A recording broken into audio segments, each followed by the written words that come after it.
This video lecture is for ECE 71 Wireless and Mobile Communication Laboratory, 7th semester of Electronics and Communication Engineering. This video session we are going to see about experiment number 8, study of CDMA on the basis of direct sequence spread spectrum technique using analog signal as an input signal. So basically, two experiments are carried out with the help of Scientech 2115 CDMA trainer kit. Experiment number 7, we use the same trainer kit for generating binary data.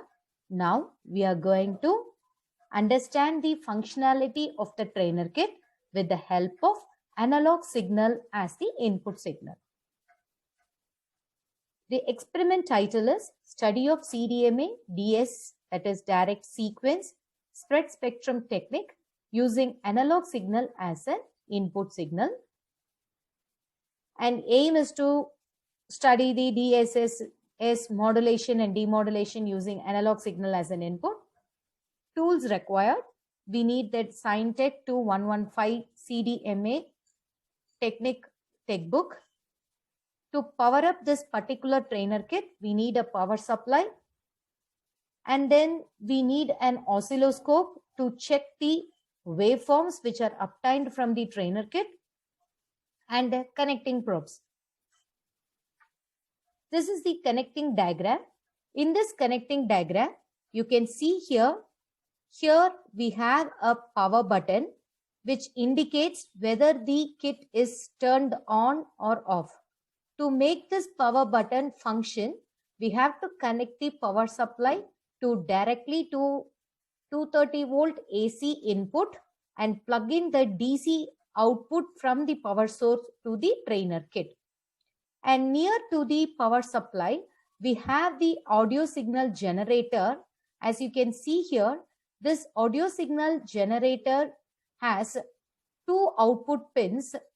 Output pin, here I have positive output and here I have ground.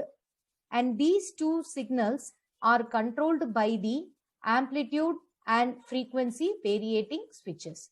So using these two switches, you can tune the frequency generated by the audio signal generator up to 3.4 kilohertz, from 0 to 3.4 kilohertz, and the frequency is up to 0 to 3.4 kilohertz and the amplitude is up to 0 to 5 volt. Since I'm going to consider only analog input as my input to this trainer kit, I'm connecting the analog signal to the pulse width modulator. What is the purpose of pulse width modulator?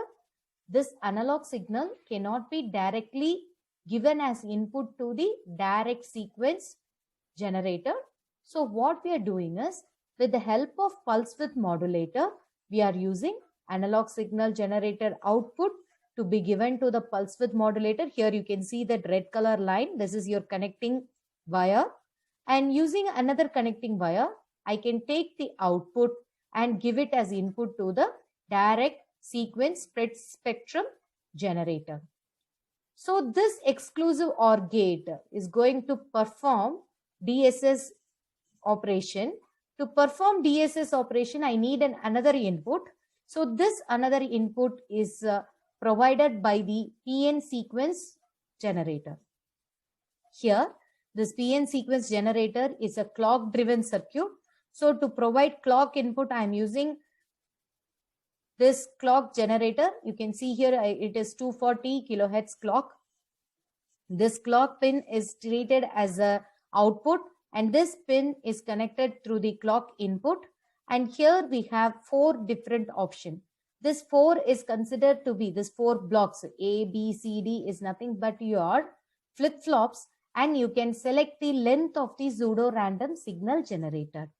So basically my small advice is, don't choose like DC, don't choose nearby register length, because we are unable to see if this pattern is generated, it will be like 1100. So rather than consecutive ones and zeros, you better go for 1010 so that we can understand or we can visualize the changes easily.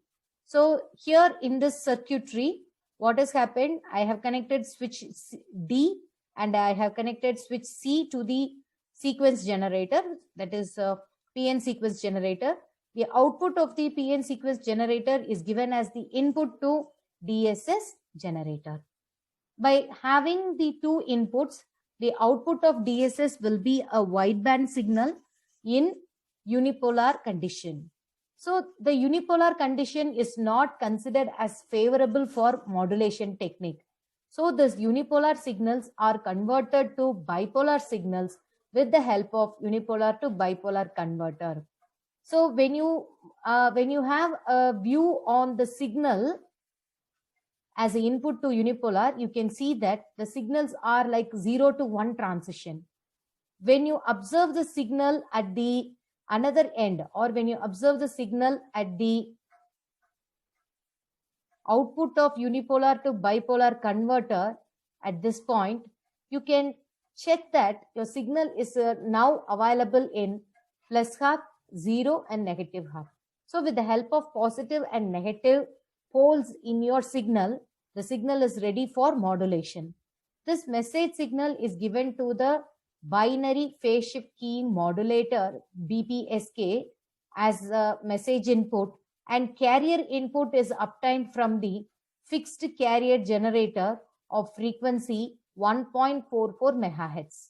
So this 1.44 megahertz, I am taking a direct line, and this message signal is given as input. So this binary phase shift keying will do the modulation, and you can exactly see the phase shift between the transition of 0 to 1 with the help of your DSO. So this is about the modulator session. So here what I'm taking is the modulated DSS signal, and to understand the demodulated DSS signal and or to recover back my original signal, I need a demodulator. So since I use binary phase shift keying modulator, I am having binary phase shift keying demodulator unit, which is a combination of signal squarer and then PLL, which is called as phase lock loop, and frequency divider, followed by an phase adjuster.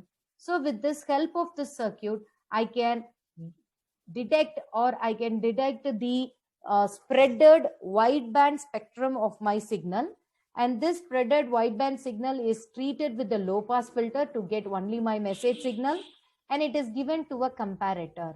This threshold comparator means it needs a threshold voltage. This threshold voltage is provided by this particular input. So now this particular knob, you can set a biasing point and you will get the comparator output. This comparator output is fed back to the data recovery block, and the another input of this data recovery block is provided by the PNN sequence despreading sequence. That is nothing but what we used in the transmitter. We have to use the same code in the receiver to recover back my original data. This original data is available here, and this signal is no longer, and this will be like an analog signal, right? So to understand, because I have treated my signal as analog signal, but what I get here is in the form of digital, because I'm having data recovery block only.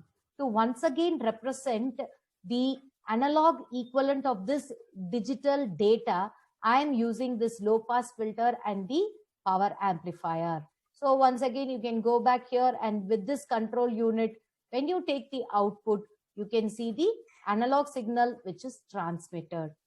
So this is the recovered analog signal. You can see we are having two signals here, signal A and signal B. Signal A is your transmitted signal and signal B is your received signal.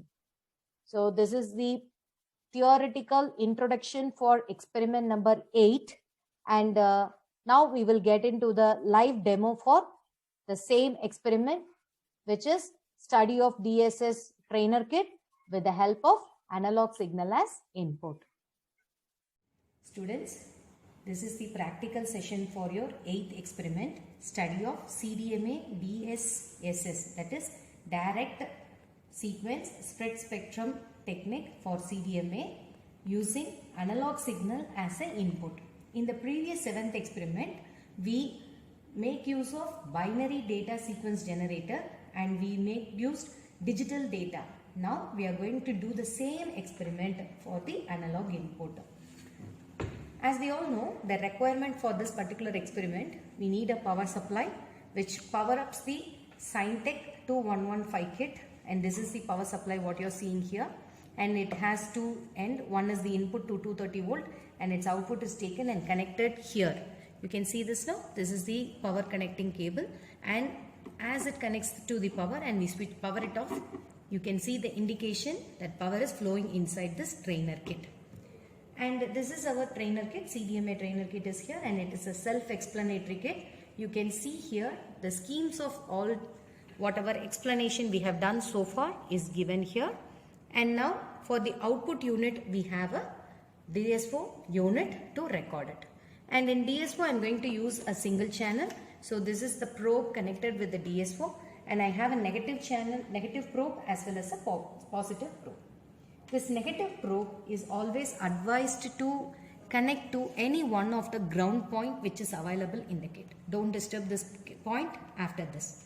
And now I am having my positive probe connected with the lead cable. Okay. Now, since I am going to take analog input, you can see here, this is my analog signal generator. This analog signal generator has two leads. One is your output, positive output lead, and another one is ground. And you can see here we have some radio buttons here, tuners. When I vary this amplitude, you can see the waveform. The amplitude of the signal generated by this AFO will be varied. And similarly, I can adjust the frequency of this particular signal. So, I am going to fix this signal as my input. You all know to take the reading directly. Now I have fixed 2.7 kilohertz as input, and my input voltage is 1.22 volt. The readings are showing here, so we can read the data as it is. Now, I can't give my analog signal directly to my direct sequence generator. So what I have to do is, I have to convert that analog signal into digital pulses with the help of pulse width modulator. So this pulse width modulator, I am going to give the input. First, this is a small tip. You check the input here, as well as when a cable is connected, check the other end whether you are getting the same signal as the output. Now the cable is working fine. I am using the pulse width modulator, so I am going to check the output of this pulse width modulator. You can see here this pulse width modulator is generating pulses which is in unidirection. You can see that it is in unidirection. This is 0 to 1 transition is happening here. Now we are going to take the output of pulse width modulator and give that as input to the direct sequence spread spectrum generator. Okay, here I am connecting. I have another input here. So what should be connected here? The random sequence should be connected here. The random sequence are connected via this PN sequence generator. As I explained in the previous experiment, you can see here it has a clock input. The clock frequency input is provided with 250 kilohertz clock. This is how you give the clock. Now, to check whether clock is reflecting inside your signal, you can put your probe there and check your CRO whether you are getting signal. Similarly, at the other end, you have to check the same signal you are getting. Now, to take out the sequence, as I did earlier, I am using D connector as well as I am using switch A. So, with the positive end, I am checking what is this spreaded sequence. So, you can see here I have already generated my data using pulse width modulator, and here I have generated a PN sequence. So, now what I am going to do is I'm going to spread the original data with this PN sequence. So before taking the output directly, what I have to do? I have to check whether my input is flowing in, my sequence is flowing in. Now I am checking my spreaded sequence. You can see the signal is spreaded now. It is a narrowband signal now. All are in unipolar direction. So to do modulation, we require the unipolar to be converted to bipolar. So what we are doing is, we are connecting output and we are connecting it to the input. First we have to check whether I am getting output. Similarly, whether it is flowing inside the unipolar to bipolar converter, and now I am going to check the output. Now you can see here my signal is now available in both the end, that is positive half as well as in the negative half. So I will tell you, in unipolar signals, the signals will be available only in the positive half. When I convert it to unipolar to bipolar conversion, you can see that the signal changes from both the half cycles. Okay. Now, this unipolar to bipolar converted waveform, we are going to take the output and provide it as a modulating signal, which means the message signal. So, where the carrier flows from? The carrier is from the unique carrier generator, which is available in the kit with 1.4 MHz. So, I have provided my input message signal as well as carrier signal. So, we will check. So, my message signal is available, carrier is available. So, I am going to take my binary phase shift keying signal. So, as I explained earlier, this binary phase shift keying signal will have a phase shift. You can see the phase shift exactly, 180 degree phase shift. I will stop this for your reference so that you can see that, okay. You can see here we get a phase shift. You get a phase shift of 180 degree wherever the signal is transient. Okay. So now with this signal, and this is binary phase shift keying modulated signal now. I am going to demodulate. Modulation part is done. This is my modulated part using analog signal, and now we are going to do the demodulation part. To do the demodulation part, the first thing we required is, I need a demodulator. To check the probe, what we have to do? First, I must check whether my signal is working properly as output and whether the same signal is fed as my input. At the exterior end, I will get only the envelope. Now, using this signal, this low pass signal, what should I do? This low pass output should be given as an input to this comparator, and with the help of this biasing unit, I can take the output. Now, adjust the voltage and you can see I am getting some output. So, to rectify or get the original output, what we are going to do is, we are going to connect this to the input, and now I am going to despread the data.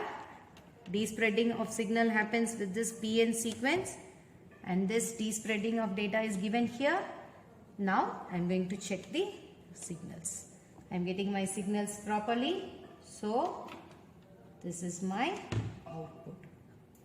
So you can see that whatever we have given as input, we are taking as output. This is your pulse width modulated output, and now I am getting the same pulse width modulated output as your output.